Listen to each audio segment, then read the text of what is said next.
Uh, My name is Naima Kiran. I am a consultant clinical psychologist, mental wellness expert. Uh, और मैं जो हूँ वो फिगरलेस पर भी वर्क करती हूँ as a individual independent clinical psychologist. And Figureless वो ऑर्गेनाइजेशन है जो मेंटल वेलनेस पर, मेंटल हेल्थ पर वर्क कर रही है। इसमें इंडिविजुअल काउंसलिंग सेशंस भी होते हैं, ग्रुप सेशंस भी होते हैं, इंटर्नशिप की जो अपॉर्चुनिटीज़ है वो भी अवेलेबल है स्टूडेंट्स के लिए। और इस तरह के वेबिनार एंड वर्कशॉप के भी सेशंस होते रहते हैं इसके अंदर। सो आज का हमारा टॉपिक है love control and obsession in the digital age. ये बहुत इम्पोर्टेंट टॉपिक है एक्चुअल में आजकल के टाइम पर, जो कि समझा जाता है कि एक तरह से आजकल का टाइम ही डिजिटल एज वाला टाइम है, जहाँ पे आप एआई भी आपके पास है, आपके पास फोन की एक्सेस बहुत ज्यादा है, आपके हाथ में फोन हर वक्त होता है। सो उस टाइम पीरियड में लव कंट्रोल एंड ऑब्सेशन किस तरह से वर्क कर रहा है, आज हम उस चीज को देखेंगे।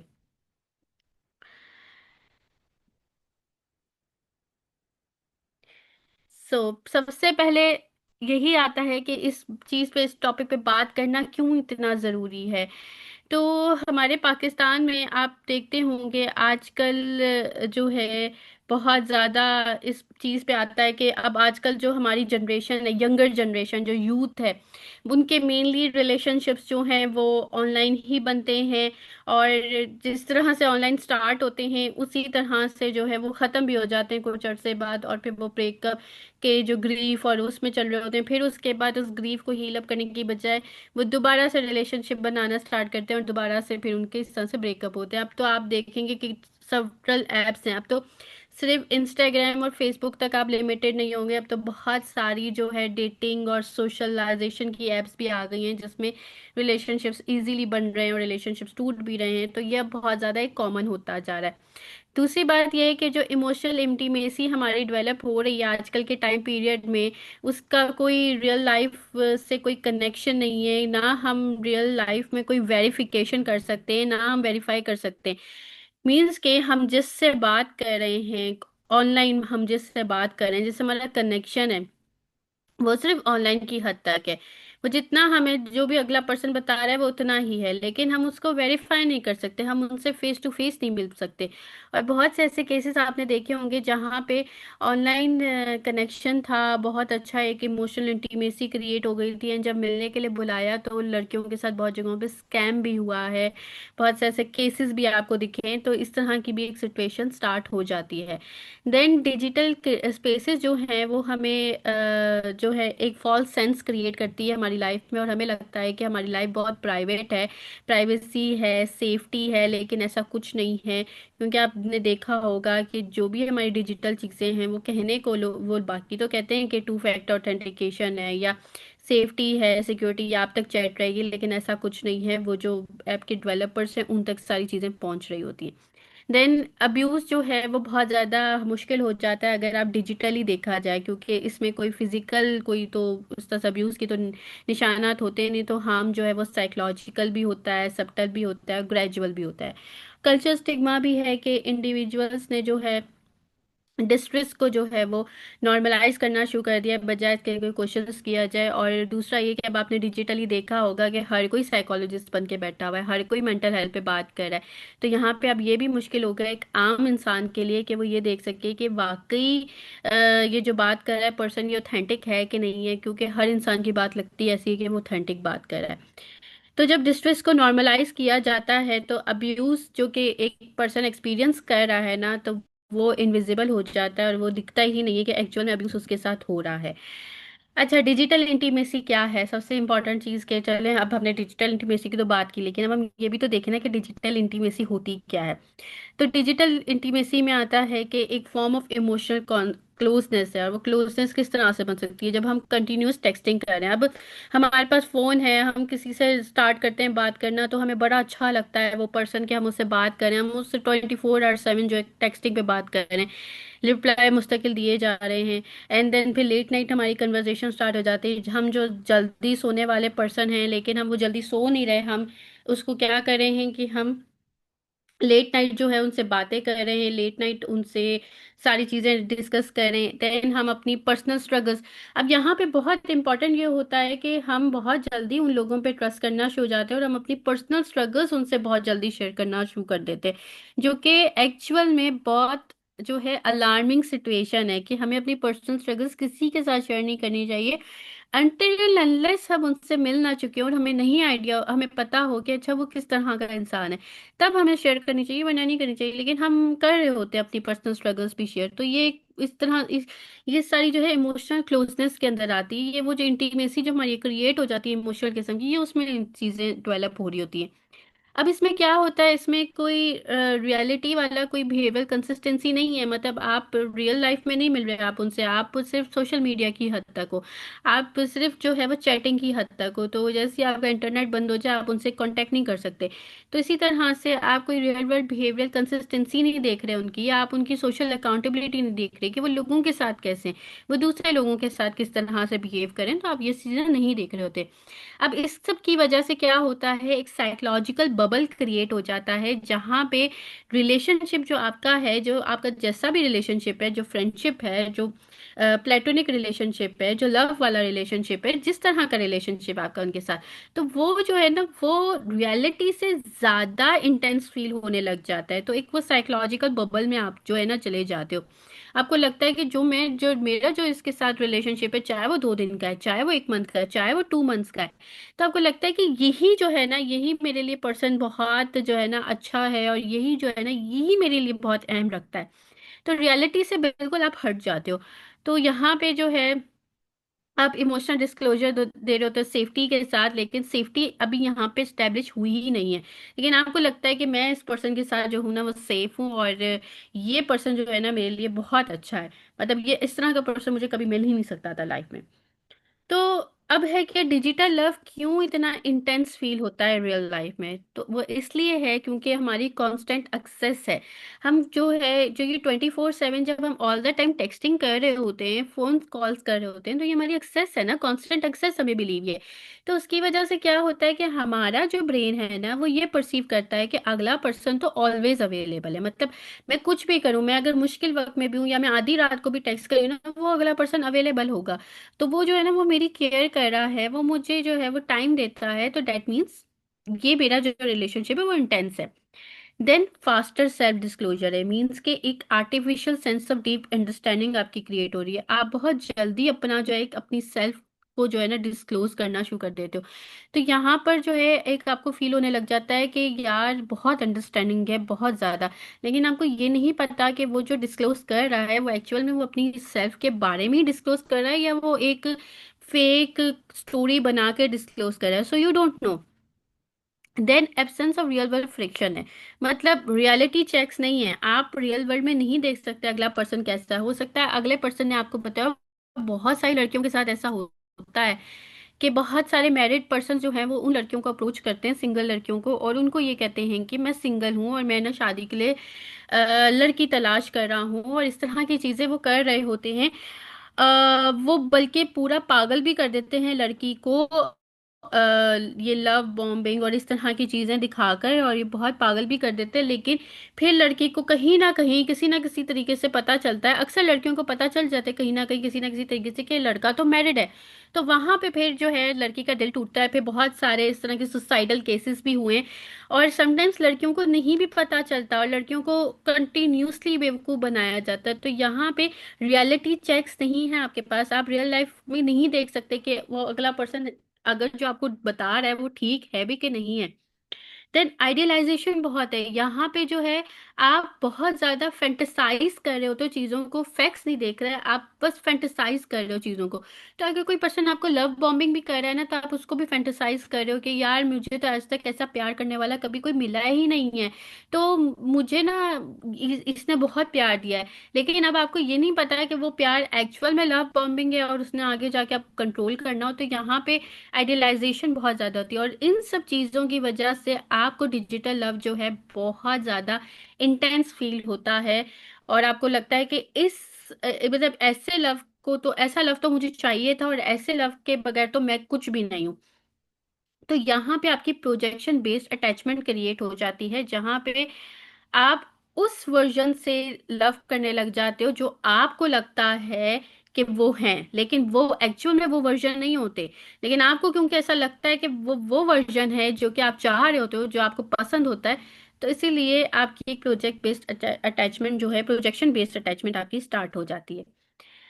अच्छा, अब डिजिटल अटैचमेंट की न्यूरोबायोलॉजी देख लें, क्योंकि जहाँ पे हमारा ब्रेन, जहाँ पे हमारा नर्वस सिस्टम जो लिंक होता है, जहाँ पे हमारा नर्वस सिस्टम अटैच हो जाता है, तो वहाँ पे न्यूरोबायोलॉजी का एक कंसेप्ट आ जाता है। तो हर नोटिफिकेशन जो उनकी तरफ से नोटिफिकेशन मिलती है वो ट्रिगर करती है हमारी डोपामीन रिलीज को, जो कि हमारे ब्रेन में एक रिवॉर्ड केमिकल है। तो होता ये है कि जब हम किसी को, मतलब अपनी एग्जांपल्स ले लें, जब हम किसी को नए नए, हम किसी से बात कर रहे होते हैं, किसी पर्सन से, बहुत हमारा जो है ना एक क्यूरियोसिटी होती है, हमें भरी वो हो रही होती है कि यार इससे बात करके तो बहुत अच्छा लग रहा है, और एक क्यूरियोसिटी हो रही है। तो आप देखिएगा कि एक दिन बात करने के बाद ना अगले दिन आपका यही होगा कि हर टाइम आपको जब भी उनकी कोई नोटिफिकेशन मिलेगी उनके मैसेज की, तो आपके ब्रेन को फौरन से होगा कि यार, आपका ना मूड एकदम से अच्छा हो जाएगा। तो आपके फ्रेंड को होगा कि यार इसका मैसेज है, मैसेज खोल के देखूं। चाहे आप कोई भी इंपॉर्टेंट काम करो, लेकिन आप पे भी मैसेज खोल के देखोगे।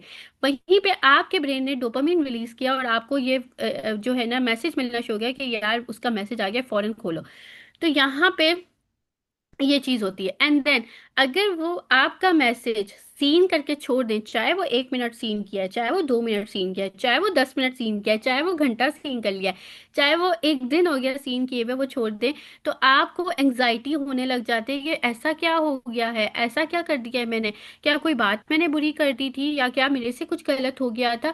तो आपके ब्रेन में एक थ्रेट सिस्टम एक्टिवेट हो जाता है उनका सीन देखकर। आपको जैसे एंग्जाइटी रिस्पॉन्स होने लग जाता है, आपको फौरन से टेंशन होने लग जाती है कि ऐसा क्यों हुआ, और फिर उस टेंशन में ना आपसे कुछ खाया जाता है, ना आपसे सोया जाता है, ना आपसे कुछ काम होता है। बस आपको ये होता है कि यार बस वो बंदा मैसेज देख लो, जवाब दे दे।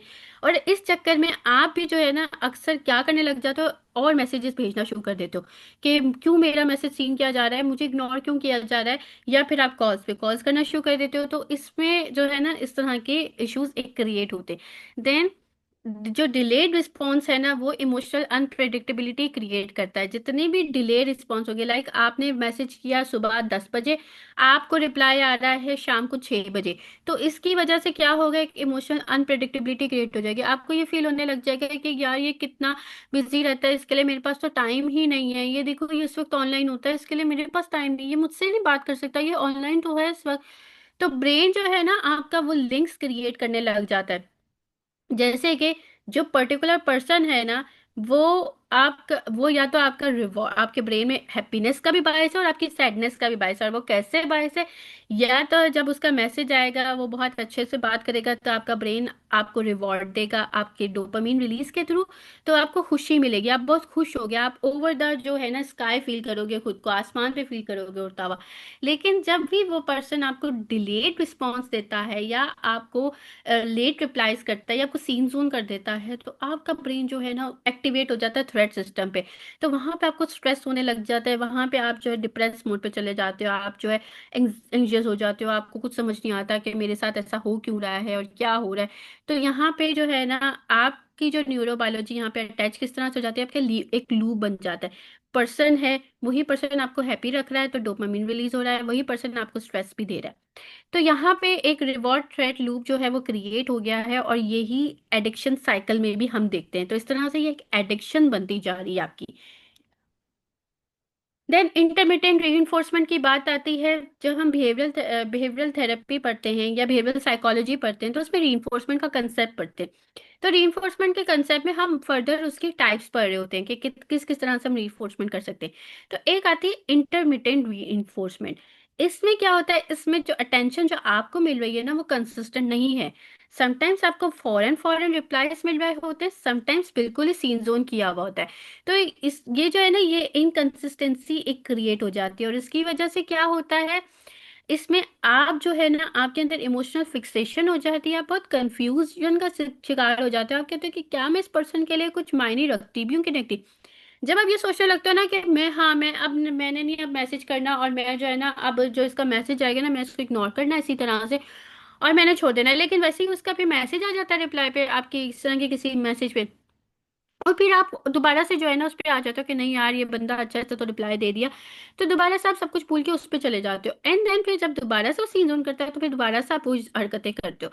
तो यहाँ पे एक इमोशनल फिक्सेशन आ जाती है और कंपल्सिव चेकिंग आ जाती है। आप बार बार फोन चेक कर रहे हो, तो जैसे ही किसी का मैसेज भी आया ना बार बार चेक करो। और अगर मैसेज नहीं आया तो आप बार बार उनकी चैट खोल खोल के चेक कर रहे हो कि कब उनका लास्ट सीन आया था। अगर लास्ट सीन नहीं दिख रहा तो भी आप जो है ना बार बार डिफरेंट सोशल मीडिया के थ्रू जो है उनके अकाउंट चेक कर रहे होते हो, चेक कर रहे होते हो कि कहीं ना कहीं से मुझे क्लू मिल जाए कि ये बंदा ऑनलाइन हुआ था।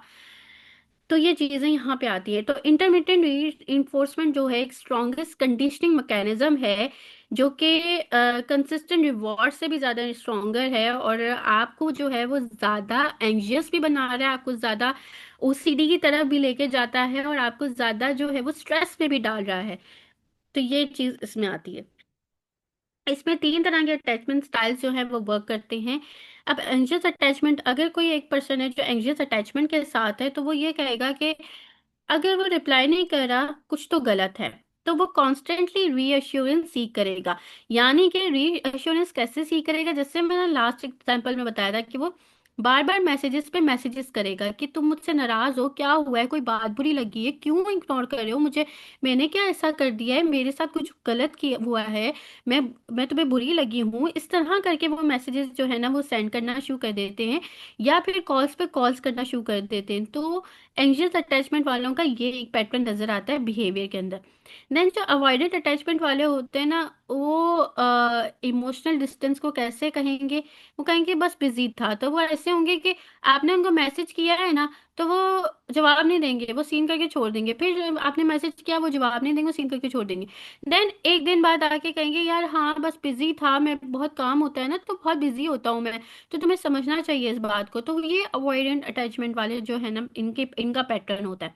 लेकिन एक होता है डिसऑर्गेनाइज, ये लोग बहुत करीब भी आएंगे कभी कभी और बहुत जल्दी जो है विड्रॉ भी कर जाएंगे। तो एक कंफ्यूजन होता है, यानी कि अभी जैसे आपको मैसेज किया कहाँ हो, मैं बहुत मिस कर रहा हूँ तुम्हें, मुझे बहुत तुम्हारी याद आ रही थी, मैं ना कॉफी पी रहा था तब मैं सोच रहा था कि हम तुम्हें भी ये फ्लेवर पसंद है, तुम होती पास तो बहुत मजा आता और हम कॉफी पीते, ये वो ठीक है। इस तरह करके उन्होंने मैसेजेस किया आपको। आपको हुआ कि यार ये बंदा तो बड़ा वो फिक्र कर रहा है और ये मुझे याद रख रहा है इंपॉर्टेंट ओकेजन्स में। फिर जो है ना थोड़ी देर बाद आपको, आप जब मैसेजेस करना शुरू करोगे, हाँ भाई मैं भी तुम्हें मिस कर रही थी और मुझे भी तुम्हारी ना बहुत याद आ रही थी, तो वो उनका फिर सडन एक जो है ना रिप्लाईज में जो है वो ब्रेक आ जाएगा। फिर वो ये कहेंगे कि यार बिजी हूँ, मैं बाद में बात करता हूँ, अभी मुझे काम है मैं जा रहा हूँ, अभी मुझे मम्मा ने बुलाया है, मैं उधर जा रहा हूँ। तो इस तरह करके डिसऑर्गेनाइज इनकी जो है ना टॉकिंग होगी। तो आपको ये फील होगा कि आपको एक कंफ्यूजन फील होगी, आपको ये फील होगा कि क्या मैं इसकी लाइफ में कहीं स्टैंड करती हूँ कि नहीं करती, क्या मैं इसके लिए इम्पोर्टेंस रखती भी हूँ कि नहीं रखती। समटाइम्स ये मेरे साथ बहुत अच्छा हो जाता है, समटाइम्स ये मेरे साथ बहुत बुरा हो जाता है। तो यहाँ पे एक डिसऑर्गेनाइज अटैचमेंट वालों का ये पैटर्न दिखता है। और बहुत से इंडिविजुअल्स जो हैं वो इनसिक्योर अटैचमेंट इसलिए डेवलप करते हैं, अटैचमेंट स्टाइल इसीलिए डेवलप करते हैं क्योंकि उनको इमोशनली अनअवेलेबल पेरेंटिंग मिली होती है। जो उनके पेरेंट्स हैं वो इमोशनली अनअवेलेबल रहे होते हैं तो उसकी वजह से होता है। और एक तो है कि अथॉरिटेरियन फैमिली सिस्टम मिला होता है, बहुत स्ट्रिक्ट जो इन्वायरमेंट होती है वो मिली होती है। देन एक होता है कि इमोशनल एक्सप्रेशन जो है ना उसकी उसकी बहुत ज्यादा कमी होती है, मतलब इमोशनल एक्सप्रेशन नहीं कर सिखाया गया होता है कि कैसे अपने इमोशंस को एक्सप्रेस करना है। तो वो इस तरह से अपने इमोशंस को लेके चल रहे होते हैं।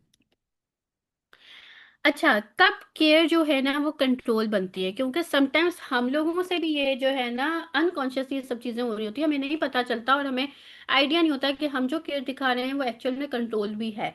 तो हमें ये जानना बहुत जरूरी है कि केयर कब कंट्रोल बनती है। तो कंट्रोल जो है ना इस तरह से स्टार्ट होती है। I was worried about you, मैं मुझे ना तुम्हारी बहुत टेंशन हो रही थी, या मैं तुम्हारी बहुत फिक्र करती हूँ इसीलिए मैं तुमसे पूछ रही थी, या मैं तुम्हारी बहुत फिक्र करता हूँ, मैं तुमसे बहुत मोहब्बत करता हूँ इसलिए मैं पूछ रहा था। और फिर आहिस्ता आहिस्ता क्या होता है कि ये आपकी एक्टिविटी को मॉनिटर करने लग जाते हैं। आप आपकी पोस्ट पे जो लाइक्स आ रहे हैं, जो कमेंट्स आ रहे हैं, जो शेयर्स आ रहे हैं, जो फॉलोअर्स आ रहे हैं, जो अनफॉलो, जो जिनको आप फॉलो कर रहे हो, उन सबको मॉनिटर कर रहे होते हैं ये। साथ साथ ये आपका सीन जोन है, आपके रिप्लाईज हैं, आपके मैसेजेस हैं, ये वो भी मॉनिटर कर रहे होते हैं। साथ साथ ये आपके लोकेशंस भी मॉनिटर कर रहे होते हैं कि आप कहाँ गए थे, क्यों गए थे, क्या करने गए थे। जैसे आपको मैसेज आ जाता है कि अच्छा तुम कहाँ हो अभी, मुझे ना पिक्चर भेजो कि तुम कहाँ हो अभी। तो आप पिक्चर भेजते हो, अपनी स्नैप भेज देते हो कि अच्छा मैं यहाँ हूँ, मैं शॉपिंग कर रही हूँ। तो आपसे पूछा जाएगा क्यों शॉपिंग कर रही हो अभी तुम, तुम्हें क्या ऐसी जरूरत पड़ गई, तुमने मुझे तो नहीं बताया शॉपिंग पर जाने से पहले। तो इस तरह के सवालात किए जाते हैं आपसे। देन अगर आप रिप्लाई लेट करो तो आपसे क्वेश्चन किया जाता है कहाँ बिजी हो तुम, क्यों रिप्लाई लेट हुआ, क्यों, क्या कर रही थी, ऐसा बता के तो जा सकती थी ना तुम मुझे बता के नहीं जा सकते। तो आपको कॉन्स्टेंटली फील होने लग जाता है कि आप एक प्रिजन में चले गए हो, जहाँ पे आप सफोकेटेड इन्वायरमेंट में हो, आप खुल के सांस नहीं ले सकते, आप जो है ना सफोकेशन का शिकार हो रहे हो। तो आपको जो है ये एकदम से ना फील होने लग जाता है इन बातों की वजह से। फिर ये जो है आपसे कांस्टेंट अपडेट एक्सपेक्ट कर रहे हैं, मतलब आप पानी पी रहे हो तब भी अपडेट दो, आप खाना खा रहे हो तब भी अपडेट दो, आप दोस्तों से मिलने जा रहे हो आप तब भी अपडेट दो, और आप किन किन दोस्तों से मिलने जा रहे हो आप तब भी अपडेट दो। मतलब दिन भर की रूटीन की जो सारी अपडेट्स है ना, चाहे वो लड़का हो या लड़की हो, उनसे वो मांगी जाती हैं वो अपडेट्स। तो ये जो है ये एक्चुअल में केयर नहीं है, दैट इज कंट्रोल। जहां पे इंसान को फील होने लगे ना कि अगले की केयर या अगले का प्यार जो है वो मुझे सफोकेट कर रहा है और मुझे जो एक प्रिजन में बंद कर रहा है, तो वहां पे इंसान को समझ जाना चाहिए कि वो केयर और प्यार, केयर प्यार नहीं है बल्कि कंट्रोल है, मैनिपुलेशन की टेक्टिक्स में आ जाता है। तो कंट्रोल जो है वो मेल एडेप्टिव एंजाइटी है। और वो अपनी मेल एडेप्टिव एंजाइटी को जो उनको, क्योंकि उन लोगों को जो एंजाइटी हो रही होती है ना, वो अपनी एंजाइटी को मैनेज करने की बजाय आपको कंट्रोल करना शुरू कर देते हैं, ताकि उनको लगे कि उससे सुकून हासिल करेंगे, लेकिन उससे उनको सुकून हासिल नहीं होता। अब ये होता किस तरह से, किन फेजेस के थ्रू जो है ये साइकोलॉजिकल एक स्टेप चलता है, और ये प्रोग्रेशन जो है ये ट्रॉमा बॉन्डिंग की फाउंडेशन सेट बहुत अच्छी करता है। तो फेज वन, पहला स्टेप हमारा था आइडियलाइजेशन। हम जो है ना आइडियलाइज फॉरन करना शुरू कर देते हैं पहले।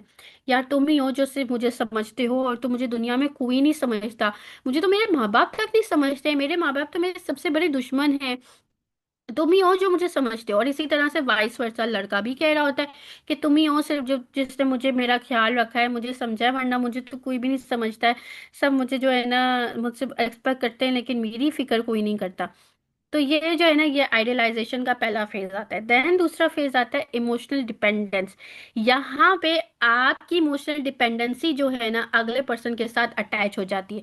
तो आपका मूड ऑटोमेटिकली उनकी अटेंशन के साथ अटैच हो जाता है, मतलब वो रिप्लाई करेंगे तो आप हैप्पी होगे, वो आपसे बात कर रहे हैं आप तब हैप्पी हो, वो आपसे जो कॉल पे बात कर रहे हैं तब आप हैप्पी हो। लेकिन अगर वो नहीं रिप्लाई कर रहे, वो कॉल पे बात नहीं करे, वो आपकी कॉल अटेंड नहीं करे, आपके मैसेजेस सीन करके छोड़ दिए हैं, तो आप हैप्पी नहीं हो, आप फिर स्ट्रेस में आ जाते हो, आप सैडनेस की तरफ चले जाते हो, आप डिप्रेसिव मोड की तरफ चले जाते हो।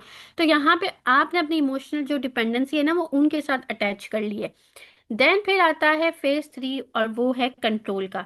अब यहाँ पे आप जो है अपनी एक्सपेक्टेशंस पे प्रेशर डाल रहे हो, आप एक्सपेक्ट कर रहे हो, अब आप अगले पर्सन से एक्सपेक्ट कर रहे हो कि जिस तरह का आपको पर्सन चाहिए, जैसे कि आपको प्रोजेक्शन अटैचमेंट हुई हुई है ना, तो जिस तरह का आप पर्सन सोचते हो कि मुझे ऐसा पर्सन चाहिए अपनी लाइफ में, तो आप वही चीज जो है वो अगले से एक्सपेक्ट करना शुरू कर देते हो। तो आप अगले पे कंट्रोल डालना शुरू कर देते हो, और उस कंट्रोल पे आप कहते हो कि यार मैं तुम्हारी फिक्र करती हूँ, यार मैं तुम्हारी फिक्र करता हूँ, मुझे तुमसे बहुत प्यार है इसलिए मैं तुमसे पूछती हूँ। तो ये वाली जो है ना डायलॉग्स आप बोल रहे होते हो या आपको बोले जाते हैं। फिर लास्ट स्टेज आती है एंजाइटी लूप की। अब यहाँ पे आपको जो है ना सबसे ज्यादा डर यही होता है कि मेरा कनेक्शन खत्म ना हो जाए, अगला पर्सन जो है मेरे से कनेक्शन तोड़ देगा तो क्या होगा, अगला पर्सन जो है वो सब कुछ खत्म कर देगा, मुझे ब्लॉक कर देगा, तो क्या हो जाएगा मेरी जिंदगी में, मैं तो खत्म हो जाऊंगी, मैं तो इस पर्सन के बगैर रह ही नहीं सकती, मुझे तो सांस नहीं आएगा, मुझे सफोकेशन फील होगी, तो मैं क्या करूं क्या करूं। तो यहाँ पे आपके बिहेवियर्स जो हैं वो बहुत ज्यादा डोमिनेट करते हैं इस फियर ऑफ लूजिंग कनेक्शन में। एंड यहाँ पे बहुत सारे जो यूथ जो आप देखो तो वो लोग क्या करते हैं, सुसाइडल अटेम्प्ट्स की तरफ जाते हैं। देन फिर वो क्या, कुछ जो हैं वो बहुत ज़्यादा जो है कुछ लोगों का अगर मैं आपको बताऊं तो क्रिमिनल एक्ट्स की तरफ चले जाते हैं। और क्रिमिनल एक्ट्स किस तरह से, फेक आईडीज बना बना के जो है आपको स्टॉक करेंगे, आपको जो है वो ब्लैकमेलिंग जो टेक्स्ट हैं वो भेजना शुरू कर देंगे, तो वो उसमें चले जाते हैं, उस एरा में चले जाते हैं। कुछ लोग जो हैं बहुत ज्यादा डिप्रेशन में चले जाते हैं, मेंटल इलनेस का शिकार हो जाते हैं। और कुछ लोग जो हैं वो न्यू रिलेशनशिप में जंप कर लेते हैं, और फिर भी उनसे न्यू रिलेशनशिप नहीं संभलता क्योंकि वो प्रॉपर हील अप नहीं हुए होते। तो ये एक प्रॉपर प्रोसेस है जो चल रहा होता है आगे की लाइफ में। और आप यहाँ पे कैसा पैटर्न जो है वो देखते हो, यहाँ पे इनडायरेक्ट गिल्ट इंडक्शन होती है, यानी कि इनडायरेक्टली आपके अंदर गिल्ट इंड्यूस किया जाता है कि अगर आप उनको रिप्लाई नहीं दे रहे तो आप गलत हो, आपने उनको टाइम नहीं दिया तो आप गलत हो, चाहे आप बिजी हो सकते हो लाइफ में अपनी। देन आपको रीअश्योरेंस फोर्स की जाती है कि आप उनको बार बार बताओ, उनको कहो, उनसे उनको बार बार ये एतमाद दिलाओ कि आप उनके लिए बहुत आप मतलब वो आपके लिए बहुत इंपॉर्टेंट है, आप उनसे बहुत प्यार करते हो, उनको बहुत पसंद करते हो। तो बार बार आपसे रीअश्योरेंस ली जाती है, वो फोर्सफुली ली जाती है। And then emotional withdrawal threat आता है। अच्छा, अब इसमें मैसेजेस किस तरह से आते हैं, तुम ऑनलाइन थी बट रिप्लाई नहीं किया। तो अगले आगे से लड़की कहती है अम्मी के साथ ही फोन साइड पे था। तो फिर लड़का कहता है बस आजकल प्रायोरिटी चेंज लग रही है। तो लड़की कहती है नहीं ऐसा नहीं है। तो लड़का कहता है चलो ठीक है, मैं ही ज्यादा सीरियस हूँ शायद। तो इस तरह करके जो है ना वो बातें की जाती हैं और आपके अंदर एक गिल्ट इंड्यूस किया जाता है। फिर लड़की को ये गिल्ट होता है कि यार मैंने क्या किया, मुझे ऐसे नहीं बात करनी चाहिए थी, वो मुझसे मेरी इतनी केयर करता है, मेरी इतनी परवाह करता है, तो मुझे जो है ना उसका ख्याल रखना चाहिए, उसको बता देना चाहिए। और फिर यहाँ पे फोर्सिंग रियश्योरेंस भी आती है, फिर आप जो है रियश्योर करते हो कि नहीं यार तुम मेरे लिए बहुत इंपॉर्टेंट हो, तुम मेरे लिए बहुत इंपॉर्टेंट हो, तुमसे बढ़कर तो कुछ भी नहीं है। तो इस तरह करके आप बातें करते हो यहाँ पे। अब कोग्निटिव डिस्टॉर्शन डिजिटल रिलेशनशिप में किस तरह से वर्क करते हैं, तो यहाँ पे सबसे पहले माइंड रीडिंग आता है कि वो मुझे जो है ना, ये लोग मुझे जो है ऑन पर्पस इग्नोर कर रहे हैं। मुझे जो है ना ज़रूर जो है वो जानबूझ के इग्नोर कर रहे हैं, और जो है ना मैंने कुछ गलत किया है, जानबूझ के जो है ना मुझे इग्नोर कर रहे हैं, और ना मुझे ऐसा लगता है कि मैंने जो है ना वो गलत किया है। तो ये एक जो है ना माइंड रीडिंग में आता है। देन कैटास्ट्रोफाइजिंग आता है कि अगर इन्होंने मुझे रिप्लाई नहीं दिया तो इसका मतलब तो ये है कि मैं तो इनको खो दूंगी, मतलब कोई और लेके चला जाएगा, मैं इनको खो दूंगी, और मैं इनके लिए कोई मायने नहीं रखती। तो इस तरह की जो है ना, मतलब बहुत ज्यादा इस तरह की आपकी थिंकिंग हो जाती है कि कुछ गलत तो होना ही है आपके साथ, बहुत ज्यादा। देन पर्सनलाइजेशन में आता है कि it must be something I did, तो आप अपने ऊपर ब्लेम ले जाते हो कि ये इसी वजह से ये लोग मुझसे बात नहीं कर रहे क्योंकि मैंने कुछ गलत किया, और फिर ये 10 दफा मैसेजेस रीड करते रहेंगे। चाहे 2019 से मैसेज स्टार्ट हुए हैं, चाहे 2020 से मैसेज स्टार्ट हुए हैं, चाहे जो है ना 5 साल हुए, 3 साल हुए, 2 साल हुए, साल हुआ या कुछ मंथ्स हुए, लेकिन ये उन सारे मैसेजेस को रीड करना शुरू करेंगे और देखेंगे कि मैंने कुछ गलत किया है। एंड देन ऑल और नथिंग थिंकिंग है, जो कि है कि या तो ये प्रॉपरली केयर करेंगे या फिर नहीं करेंगे, तो ब्लैक एंड वाइट थिंकिंग पे आ जाते हैं। तो इसका इम्पैक्ट यही होता है कि डिस्टॉर्शंस की वजह से क्या होता है, क्योंकि ये हमारे कोग्निटिव एरर्स हैं।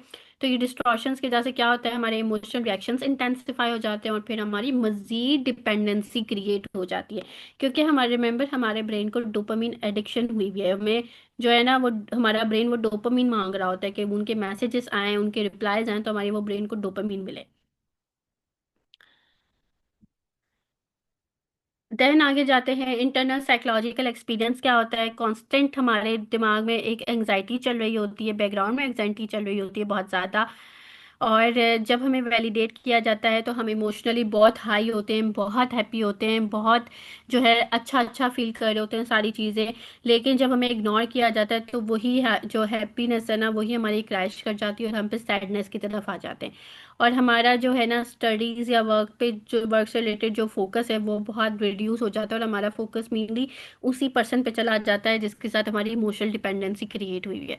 तो यहाँ पे जो है इमोशनल डिस्रेगुलेशन हमारी क्रिएट हो जाती है, और वही इमोशनल डिस्रेगुलेशन हमारी एक्सटर्नल वैलिडेशन के थ्रू चल रही होती है। एक्सटर्नल वैलिडेशन मिलेगी तो हम इमोशनली रेगुलेटेड होंगे, नहीं मिलेगी तो हम इमोशनली डिस्रेगुलेटेड होंगे। तो ये आप सबके लिए सवाल है, और सवाल ये है कि जब आप इमोशनली अटैच होते हो किसी के साथ और वो आपको रिप्लाई नहीं करता, तो आपको सबसे पहले क्या फील होता है? एंजाइटी फील होती है, ओवर थिंकिंग फील होती है, एंगर होती है, या इंडिफरेंस होता है? तो ये आप जो है वो चैट पे लिख के बता सकते हैं।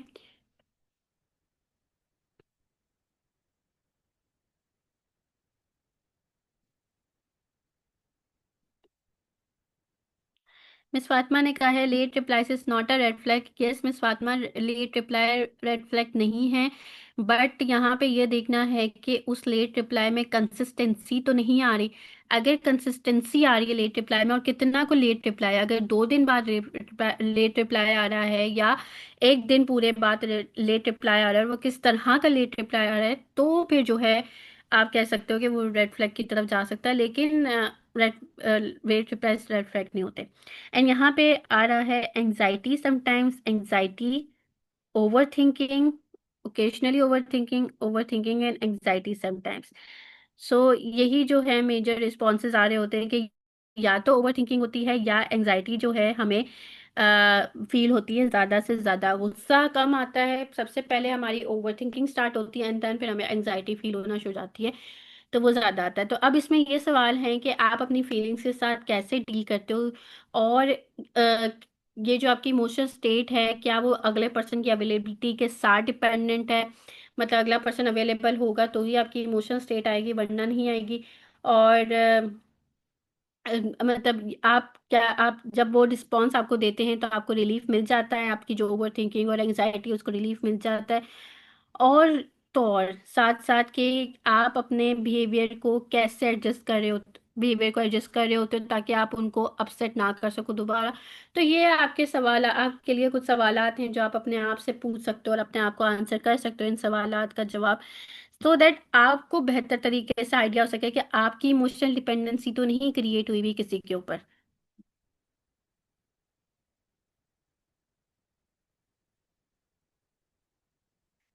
आगे चलते हैं, केस स्टडीज हैं ये कुछ जिसके थ्रू आपको बेटर आइडिया हो सकता है। सो आयशा एक 21 ईयर्स की यूनिवर्सिटी स्टूडेंट है। अगर उसका बैकग्राउंड बताया जाए तो वो एक कंजर्वेटिव हाउस होल्ड में रहती है लाहौर के अंदर, और उसका रिलेशनशिप है जो कि फैमिली से छुपा हुआ है, क्योंकि कंजर्वेटिव हाउस होल्ड और कंजर्वेटिव लोगों का आपको पता है कि वो इस तरह की चीज़ें मानते नहीं हैं। तो पार्टनर जो है वो उसका प्राइमरी इमोशनल सपोर्ट है, और कंजर्वेटिव हाउस होल्ड का मतलब ये है कि उसको ऑलरेडी घर से जो है सफोकेशन फील होती है, ठीक है ना? तो उसका पार्टनर जो है वो प्राइमरी इमोशनल सपोर्ट है। तो उसके प्रेजेंटिंग बिहेवियर्स क्या हैं कि वो अ, बच्ची जो है आयशा, वो कॉन्स्टेंटली फोन चेक करती रहती है ड्यूरिंग लेक्चर्स के उसके पर्सन का जो है वो मैसेज आया कि नहीं आया, और वो जो है पकड़े जाने के डर से अपनी चैट्स को भी डिलीट करती रहती है। और जब मैसेज कोई डिले हो जाता है तो वो पैनिक फील करती है, पैनिक में आ जाती है फौरन से। तो उसका इंटरनल एक्सपीरियंस यही है कि he is the only one I can talk to, मतलब मैं इसी से ही सिर्फ बात कर सकती हूँ, और अगर मैं इसको खो दूंगी तो मैं अकेली रह जाऊंगी। तो फियर प्लस डिपेंडेंसी वाला जो एक इंटरनल एक्सपीरियंस इसका चल रहा है। साइकोलॉजिकल फॉर्मुलेशन इसकी क्या है? एंग्जियस अटैचमेंट है इसकी, और सोशल आइसोलेशन है जो कि डिपेंडेंसी को इंक्रीज कर रहा है, और इसको इंटरमिटेंट रीइंफोर्समेंट मिल रही है जो कि इसके बॉन्ड को स्ट्रेंथन कर रही है। तो क्लिनिकल इंसाइट ये है कि इसके पास कोई इमोशनल आउटलेट्स नहीं है, सेफ इमोशनल आउटलेट्स जहाँ पे ये वेंट आउट कर सके, तो उसके पास ओवर रिलायंस ही एक ही पर्सन पे है। तो अब यहाँ पे आपने बताना है कि किस तरह से कल्चर जो है वल्नरेबिलिटी को कैसे इंक्रीज कर रहा है, और जो है सीक्रेसी जो है उस क्या रोल प्ले करी है उसकी अटैचमेंट की इंटेंसिटी को, और आप कहाँ पे जो है इसका अर्ली ट्रॉमा बॉन्डिंग फॉर्मिंग देख रहे हैं? तो आप में से कोई बताना चाहे?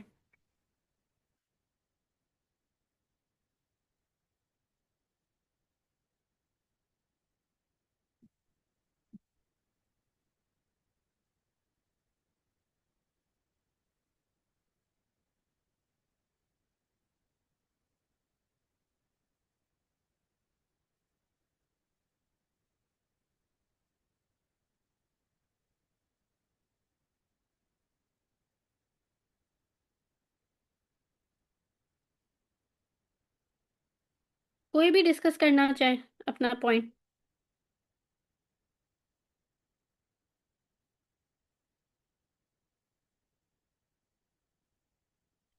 Yes miss Areeba. अस्सलाम वालेकुम। आई थिंक कल्चर जो है वो बहुत ज़्यादा इफ़ेक्ट कर रहा है इस सारी सिचुएशन में, क्योंकि ऑब्वियसली से पता है कि कंजर्वेटिव फैमिली है। मोस्ट प्रॉब्ली वो जिस माहौल में रहती है वो एक उसकी कल्चर का ही पार्ट है, उसकी फैमिली उस कल्चर का ही पार्ट है। सेकेंडली जो सीक्रेसी है ये आई गेस उसको मज़ीद क्लोज कर रही है विद द अदर पर्सन, तो उसकी वजह से वो इंटेंसिफाई हो रहा है वो रिलेशनशिप जो है। And early trauma bonding forming ये हो सकती है कि इन केस जब वो ख़त्म होता है रिलेशन, तो उसके जो आउटकम होते हैं वो बहुत ज़्यादा एट्रोशियस हो सकते हैं आई गेस। ओके, कुछ हद तक आपने सही बताया है। जैसे कि कल्चर वाकई जो कंजर्वेटिव, क्योंकि आप लोगों ने भी देखा होगा अपने आसपास के जो कंजर्वेटिव हाउस होल्ड से जो लोग आते हैं, वो ज्यादा जो है ना इमोशनल सपोर्ट और जो अपनी इमोशनल एम्प्टीनेस को जो फुलफिल कर रहे होते हैं वो बाहर से कर रहे होते हैं, वो बाहर लोगों में तलाश कर रहे होते हैं वो चीजें। तो यहाँ पे कल्चर जो है वो ऑलरेडी उसको वल्नरेबल बना चुकी है। देन जो हमारा रोल है सीक्रेसी का वो ये है कि क्योंकि छुप के चीजें चल रही हैं, तो जितना छुपा के चीजें चल रही होती हैं उतना ही अटैचमेंट और मजीद इंटेंसिफाई हो जाती है, क्योंकि एक फियर डेवलप हुआ होता है कि अगर मैं इस पर्सन को खो दूंगी तो मैं तो अकेली रह जाऊंगी, तो वहां पे अटैचमेंट और मजीद हो जाती है। फिर आप वो चीजें भी कर रहे होते हो जो आपको तो बाजार अनकंफर्टेबल बना रही है, लेकिन आपका पर्सन आपसे वो मैनिपुलेट करके करवा रहा होता है। तो समटाइम्स आपने देखा होगा बहुत से केसेस में बहुत सी लड़कियों के न्यूड्स भी शेयर हो चुके हैं। तो वो क्यों किस तरह से होते हैं, तो वो इसी तरह से होते हैं कि वो आपको मैनिपुलेट करके करवाई जाती हैं वो चीजें। And then early trauma bonding कहाँ पे फॉर्म हो रही है, वो यहीं पे फॉर्म हो रही है जहाँ पे इंटरमिटेंट रिइंफोर्समेंट उसको मिल रही है।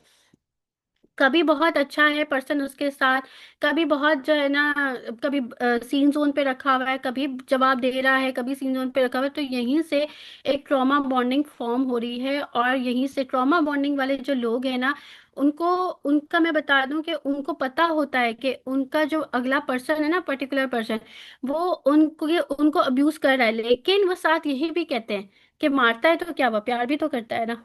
तो वो इस चीज के साथ चलते हैं, और वो इसीलिए वो उस पर्सन को छोड़ ही नहीं पाते, जो पर्सन को ट्रॉमा दे रहा होता है ना, उसी को वो छोड़ नहीं पा रहे होते। यहीं पे उनकी ट्रॉमा बॉन्डिंग फॉर्म हो रही है, मतलब इस केस में इस लड़की की। और दूसरा ये कि ये लड़की अभी छोटी एज की 21 ईयर्स ओल्ड की है। तो यंग एडल्टहुड में ये इस यंग एडल्टहुड वाली वो जो एज है वो ज्यादा वल्नरेबिलिटी की तरफ होती है इस चीज में। इन इनकी ये चीजें डेवलप होने के ज्यादा चांसेस होते हैं एज कम्पेयर टू जो एडल्ट ग्रोन अप हो चुका होता है। दूसरे केस की तरफ चलते हैं, जो एक हसन का केस है। अब वो 25 ईयर्स ओल्ड है और वो वर्किंग प्रोफेशनल है। अच्छा, अब हसन जो है वो कराची बेस्ड है, उसके लॉन्ग वर्किंग आवर्स है, मतलब काफी, क्योंकि वो वर्किंग प्रोफेशनल है तो काफी लंबे अरसे अरसे का काम कर रहा है, लंबे टाइम ड्यूरेशन का काम करता है। तो प्रीवियस उसको क्या हुआ है, पास्ट रिलेशनशिप में उसको कोई पीछे धोखा मिला हुआ है, ठीक है। अब वो डिजिटल कम्युनिकेशन यूज करता है एज मेन कनेक्शन के, चलो वो इंस्टाग्राम पे कोई ऐड हो जाए तो उससे बात कर ली, फेसबुक पे कोई ऐड हो जाए तो उससे बात कर ली, आजकल तो लिंक्डइन पे भी लोग कर रहे होते हैं, तो लिंक्डइन पे ऐड हो जाए तो बात कर ली। तो इस तरह करके वो इन सब चीजों को चला रहा था। अब उसके प्रेजेंटिंग बिहेवियर्स क्या हैं कि वो अपने जितने भी जो है ना, अ, जिन जिन कनेक्ट जो कनेक्शंस बन रहे होते हैं उनसे फ्रीक्वेंट अपडेट्स मांग रहा है। वो कह रहा है कि मुझे फ्रीक्वेंटली अपडेट करो कि भाई तुम कहाँ जा रही हो, क्या कर रही हो, किसके साथ हो, ये सारी अपडेट करो। और जब उसका पार्टनर अवेलेबल नहीं होता तो वो बहुत ज्यादा गुस्से में आ जाता है कि क्यों नहीं मुझसे बात कर रही, मुझे क्यों इस तरह से रखा हुआ है, सीन ऑन क्यों किया हुआ है, मेरा मैसेज सीन के जवाब भी नहीं देती है। तो जो है वो इमोशनल प्रेशर यूज कर रहा है, बजाय इसके कि डायरेक्ट कम्युनिकेट करके बताए, डायरेक्ट कम्युनिकेशन करे, वो इमोशनल प्रेशर यूज कर रहा है। अब उसका इंटरनल एक्सपीरियंस क्या है कि अगर मैं चेक नहीं करूंगा, अगर मैं इसको चेक नहीं करूंगा तो मुझे दोबारा बेवकूफ बनाया जाएगा, मुझे दोबारा धोखा मिलेगा, तो ये उसका इंटरनल एक्सपीरियंस चल रहा है। तो फियर जो है ना, फियर तो है, लेकिन साथ साथ कंट्रोल भी है, क्योंकि आप जहाँ पे फ्रीक्वेंट अपडेट्स मांग रहे हो ना, वहाँ पे आप कंट्रोल कर रहे हो, आप अगले को कंट्रोल कर रहे हो कि ये मुझे धोखा ना दे। और हाइपर विजिलेंट भी हो। देन आपकी साइकोलॉजिकल फॉर्मुलेशन, उसकी साइकोलॉजिकल फॉर्मुलेशन ये है कि ट्रॉमा रिस्पॉन्स है, यानी कि हाइपर विजिलेंस है ना, तो ट्रॉमा रिस्पॉन्स है, उसको एक जो पास बिट्रेल पे जो ट्रॉमा हुआ है ना वो हील अप नहीं हुआ है, तो अब उसका ट्रॉमा रिस्पॉन्स चल रहा है। और कॉग्निटिव डिस्टॉर्शन है, डिस्टॉर्शन है, मिसट्रस्ट और जनरलाइजेशन है। एक तो वो मिसट्रस्ट भी है और जनरलाइजेशन है, जनरलाइज करा है कि मुझे पास पर्सन ने जो है ना, पास बंदी ने जो मुझे धोखा दिया, तो ये सारी ही मुझे धोखा देंगी, तो मुझे जो है ना सब पे नजर रखनी है। जैसे मैं बात करूं। और कंट्रोल जो है ना वो यूज करता है ताकि अपनी अंदर के एंजाइटी को रिड्यूस कर सके। अब क्लिनिकल इंसाइट यही बता रही है कि उसका अनरिजॉल्व पास्ट ट्रॉमा है, और जो कि लीड कर रहा है उसकी उसके कंट्रोलिंग बिहेवियर को। अब ये बिहेवियर प्रोटेक्टिव है या हार्मफुल है, और किस तरह से उसका पास्ट ट्रॉमा जो है उसके प्रेजेंट बिहेवियर को इन्फ्लुएंस में ला रहा है, और किस तरह से जो हेल्थियर कोपिंग जो है वो एग्जिस्ट करती है। तो ये बिहेवियर प्रोटेक्टिव नहीं है, हार्मफुल बिहेवियर है, ऑब्वियस सी बात है। अगले पर्सन की मेंटल हेल्थ को वो डिस्टर्ब कर रहा है तो ये बिहेवियर हार्मफुल है, प्रोटेक्टिव प्रोटेक्टिव नहीं है। दूसरी बात यह है कि पास्ट ट्रॉमा कैसे इन्फ्लुएंस करे प्रेजेंट बिहेवियर को, क्योंकि पास्ट ट्रॉमा को उसने हील अप नहीं किया, उसने हीलिंग का टाइम नहीं दिया, और वो दूसरे रिलेशनशिप्स की तरफ जंप कर रहा है। तो अब वो जिस तरह से उसकी एक्स रही है, उसकी जो पास्ट जो वो बिट्रेयल रहा है, उसी तरह से उसी की जो पनिशमेंट है वो अगलों को दे रहा है। तो वो उसी मिरर के थ्रू या उसी एंगल के थ्रू वो बाकी सबको देख रहा है, जो कि हो सकता है ऐसा नहीं हो। और समटाइम्स ऐसा होता है ऐसे लोगों के साथ कि जब वो पास्ट के लोगों के वाले मिरर के थ्रू देखना शुरू कर देते हैं ना प्रेजेंट के लोगों को, तो प्रेजेंट वाले भी उस तरह की हरकत करते हैं फिर। और फिर वो अपने पास वाले जो है ना बिलीव को जस्टिफाई कर रहे थे कि हाँ भाई, वो जो है ना मैंने सही कहा था, ये भी धोखा देगी, और ऐसा ही हुआ। तो इस तरह से भी चीजें हो रही थी। तो पास्ट ट्रॉमा जो है उसके प्रेजेंट बिहेवियर को इन्फ्लुएंस बहुत बुरी तरह से कर रहा है। और हेल्दियर कोपिंग क्या हो सकती थी यहाँ पे हेल्दियर कोपिंग ये हो सकती थी कि सबसे पहले ये अपने ट्रॉमा को हील अप करे, जो ट्रॉमा इसके अंदर है, जो बिट्रेल हुआ है, उससे चीजें लर्न करे, उसको हील अप करे। एंड देन फिर जो हील अप के बाद जाए रिलेशनशिप के लिए, और ट्रस्ट डेवलप करे अपना दूसरों के ऊपर, क्योंकि ट्रस्ट बहुत ज्यादा जरूरी है, रिलेशनशिप की एक बुनियाद है ट्रस्ट। तो वो होनी बहुत ज्यादा जरूरी है। तो यहाँ पे जो है इस चीज को देखना बहुत जरूरी है अगर इस तरह से बिहेवियर हो रहा है। अब चैट सिमुलेशन है, अपनी लास्ट चैट्स दिखाओ, तुम क्यों पूछ रहे हो। सिंपल सी बात है, ट्रस्ट बिल्ड करना है। तो ट्रस्ट तो फोर्स से नहीं होता। अगर कुछ छुपा नहीं रही तो इस इशू क्या है, मतलब इस तरह के मैसेजेस आपको आते हैं, आपको आए भी होंगे, वाइस वर्सा देख लें। लड़कियां भी इसी तरह के मैसेजेस कर रही हैं लड़कों को अक्सर, क्योंकि लड़के कुदरती तौर पे बदनाम है कि हर लड़का धोखा देता है, तो लड़कियों की तरफ से भी ऐसे मैसेजेस आ रहे होते हैं। और लड़कियां इवन के लड़कों से पासवर्ड्स भी डिमांड कर रही होती हैं। सो इस तरह की चीजें भी होती हैं, और ये सब चीजें कंट्रोल में आ रही हैं।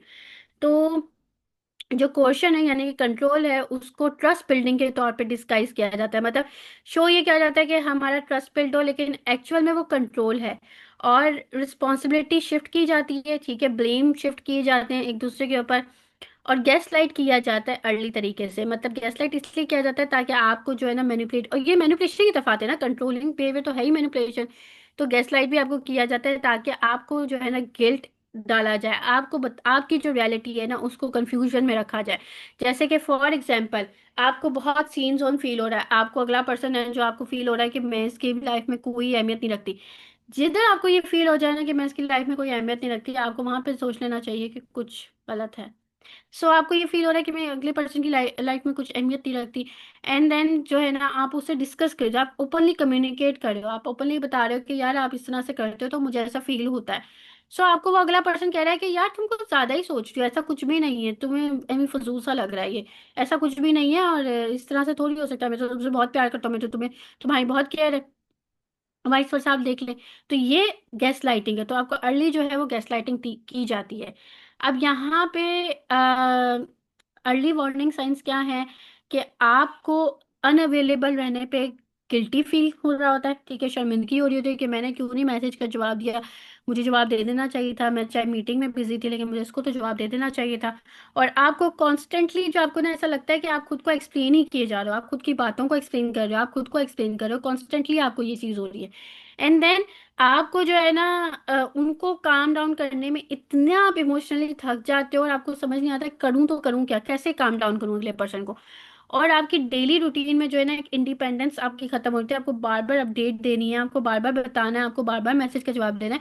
तो आपको होता है कि यार मेरी अपनी इंडिपेंडेंस कहाँ गई है, मैं तो मतलब सफोकेटेड हो गई, मैं तो केज में आ गई हूँ। तो इस तरह करके ये वो वार्निंग साइंस है जो आपको अर्ली देखने होते हैं। अब इसमें हमने करना क्या है, सबसे पहले तो आपने पॉज करना, फिर सोचना ये है कि क्या ये जो रिएश्योरेंस है ये जो रिक्वेस्ट ये या तो मुझसे रिक्वेस्ट की जा रही है या डिमांड की जा रही है। एक तो पहले आपने ये देखना है, एंड देन ये जो एंजाइटी हो रही है ये सेल्फ मैनेज है या फिर दूसरे पर्सन पर इम्पोज की जा रही है, मतलब सेल्फ मैनेज की जा रही है या दूसरे पर्सन पे अपनी एंजाइटी इम्पोज की जा रही है। ये सब देखनी जरूरी है। और फिर मेरी बाउंड्रीज को क्या या तो रिस्पेक्ट किया जा रहा है या फिर इसको नेगोशिएट किया जा रहा है। अब जैसे फॉर एग्जांपल मेरे पास एक क्लाइंट आई थी और उसने मुझे बोला कि रिसेंटली मेरा एक फ्रेंड बना एंड उसने मुझसे जो है ना अपने लाइकनेस का इजहार किया, लेकिन उसने लाइकनेस के इजहार के बाद जो है ना उसने कहा कि हम थोड़ा अंडरस्टैंड कर लेते हैं एक दूसरे को, फिर शादी की तरफ जाएंगे। सो उसने कहा कि ठीक है, चांस देकर देख लेते हैं, क्योंकि सोचता है पर्सन कि चलो चांस देकर देखने में क्या अर्ज है। तो पहली ही दफा में जब बात हो रही थी देन तो उस पर्सन ने पूछा उस लड़की से व्हाट्स योर फिगर साइज। तो लड़की ने कहा कि ये तो बहुत इस तरह का सवाल है और बहुत अनकंफर्टेबल फील कराने वाला सवाल है, why are you asking from me, like मतलब मुझसे क्यों पूछ रहे हो, मुझे इस तरह के सवालात नहीं पसंद। लेकिन फिर क्या हुआ कि फिर एक दो दिन बाद जो है ना उस पर्सन ने दोबारा से कुछ इंटीमेसी रिलेटेड सवाल किया। तो यहाँ पे आपको देखना बहुत ज्यादा जरूरी है कि आपने एक दफा जब बाउंड्रीज रख दी हैं तो क्या उसकी रिस्पेक्ट की जा रही है या फिर उसको छोड़ा जा रहा है। और फिर उसके बाद जब आप उस पर्सन को दोबारा याद करा रहे हो तो क्या वो अकाउंटेबिलिटी लेता है या फिर आपको ये कहता है कि यार तुम्हारा तो हर टाइम का यही है, कभी तो तुम उस तरह से जो है ना फ्रीली बात करो, तुमने तो इतनी जो है हदें रखी हुई हैं, इतना तुमने कंट्रोल रखा हुआ है। तो आपको ये फील कराया जाता है। तो यहाँ से आपको देखना है कि अगला पर्सन आपके साथ ट्रू है कि नहीं। तो ये चीजें आपको बताएंगी कि अगला पर्सन एक्चुअल में आपको कंट्रोल कर रहा है या एक्चुअल में आपके साथ सही है। तो ये देखना यहाँ पे जरूरी है। फाइनल टेक अवे जैसे कि हमारा ये जो है वेबिनार कुछ जल्दी आई थिंक खत्म हो गया है, खत्म होने पे आ गया है, लेकिन ये है कि हमारा जो लास्ट में है फाइनल टेक अवे वो ये है कि इंटेंसिटी जो है ना वो एक्टिवेशन को सिग्नल करती है लेकिन सेफ्टी नहीं बताती। जितना आपका अगर आपका डिजिटल रिलेशनशिप इंटेंसिटी आपके साथ है, इंटेंसिफाई है, तो इसका हरगिज मतलब नहीं है कि वो सेफ है। वो एक्टिवेशन है, ठीक है, एक्टिवेट है, वो सब कुछ है, वो ऑनलाइन है, सब कुछ कर रहा है, लेकिन सेफ्टी आपको उसके साथ फील हो ये जरूरी नहीं है। और हेल्दी अटैचमेंट अगर आपकी है किसी के साथ तो वो होगा स्टेबल होगा, वो प्रिडिक्टेबल होगा। वो पर्सन आप प्रिडिक्ट कर सकते हो कि अगर उसका मैसेज नहीं आ रहा तो आपको पता है कि यार वो बिजी है, वो दोस्तों के साथ खेलने गया था, उसने मुझे बताया था, तो हाँ वो उसको टाइम लग सकता है, तो कोई बात नहीं अगर उसका मैसेज का जवाब नहीं आता तो। रिस्पेक्टफुल ऑफ स्पेस है, अगर कोई एक दूसरे से आप स्पेस ले रहे हो तो आपकी रिस्पेक्ट की जा रही है। तो ये हेल्दी अटैचमेंट आपको फील करती है। आपको यहाँ पे कि अगले से पासवर्ड लेने की जरूरत नहीं है, आपको यहाँ पे अगले के ऊपर नजर रखने की जरूरत नहीं है, आपको यहाँ पे अगले की स्टॉकिंग की जरूरत नहीं है। आपको पता है, आपको अगले पे ट्रस्ट है, और ये एक हेल्दी अटैचमेंट है। तो अगर लव आपको एंजाइटी दे रहा है, सेफ्टी देने की बजाय आपको बहुत ज्यादा एंजाइटी दे रहा है, तो उसको एग्जामिन करने की जरूरत है, रोमांटिसाइज करने की जरूरत नहीं है। उसको जरा एग्जामिन करें और जो मैंने सवालात आपको पीछे बताए उनके थ्रू एग्जामिन करें और देखें कि क्या वो वाकई जो है वो ट्रू लव है कि नहीं है। क्योंकि ट्रू लव ऐसा नहीं होता कि आपको एंजाइटी दे। ट्रू लव जो है आपको बिल्टअप करता है, आपको स्ट्रोंगर बनाता है, आपको सुकून देता है। तो उसको रोमांटिसाइज करने की बजाय आपको एक्सेस करने की जरूरत है अपने उस जो है लव को।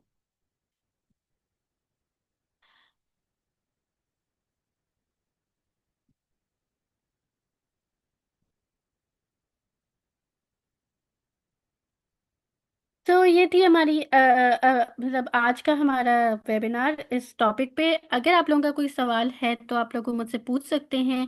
और इसके अलावा थैंक्स कि आप लोगों ने आज इसको ज्वाइन किया और इससे कुछ लर्न किया।